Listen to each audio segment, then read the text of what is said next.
लिया गया। आपकी स्पीच के दौरान सवाबी में जो नारे लगाए गए, वो कोई वजह है या कोई और वजह है, क्या वजह है? देखिए, मैं इस अमल में शामिल नहीं था। ये खान साहब का फ़ैसला है, पार्टी का अंदरूनी फ़ैसला है।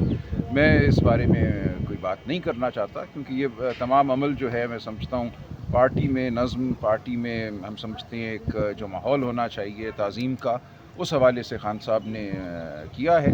तो ये खान साहब की सवाबदीद है, मैं इसमें कोई फ़रीक नहीं हूँ। आपने कोई शिकायत शुरू तो नहीं की कि नहीं, मेरे मेरा स्पीच जी? इशू नहीं है। देखें, नहीं है, मेरा कोई इशू नहीं है। जो कुछ होता है वो सबके सामने होता है, कोई बात ढकी छुपी नहीं रहती, लेकिन मेरा इसमें कोई ज़ाती अमल दखल सर, नहीं है। शेर अफजल मरवत इतने साहब सीनियर मरवत साहब इतने सीनियर और आप स्पीच कर रहे हैं, तो क्या उनको देखिए, ये इस काम बारे करना चाहिए में था? मैं इस बारे में कुछ नहीं कहना चाहता। जो भी वाक़यात हैं वो आपके सामने हैं। अच्छा, शेर अफजल मरवत साहब ये कहते हैं कि मुझे इमरान खान के अलावा पार्टी से कोई नहीं निकाल सकता। अब इमरान खान साहब ने जो कहा है उसको भी वो मानने को तैयार नहीं है कि मुझे खान साहब ने देखिए, नहीं मैं इस निकाला। बारे में क्या कह सकता हूँ, तो इसलिए इस बात को छोड़ देते हैं। जो भी बात होगी, खान साहब का जो मौक़िफ़ होगा वो सामने आ जाएगा, वो आ चुका है। लेकिन बहरहाल मैं इस बारे में मज़ीद बात नहीं सिफारिश करूँगा। करेंगे शेर अफजल मरवत? मैं इस बारे में मज़ीद बात नहीं करना चाहता। अच्छा, दूसरा ये आज बताइए, अली अमीन गंडापुर से और जुनैद अकबर को इमरान खान ने, क्या कोई आगे नई तहरीक का आगाज़ किया जा रहा है या क्या लाएअमल होगा जो? देखिए, तमाम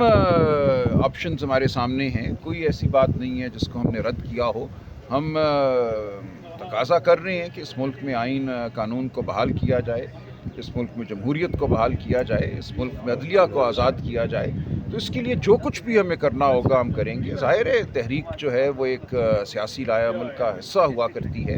हम बात भी करेंगे, हम अदालतों में भी जाएंगे, हम अलायंस बना रहे हैं। हम पाकिस्तान के हर मुहिब वतन शहरी को जो जमहूरियत चाहता है, जो कानून की हुक्मरानी चाहता है, उसको हम दावत दे रहे हैं कि वो हमारे साथ शामिल हो। और इंशाअल्लाह पाकिस्तानी कौम एक आवाज़ बनकर उठेगी इस वसाइयत के ख़िलाफ़। वो वक्त दूर नहीं है।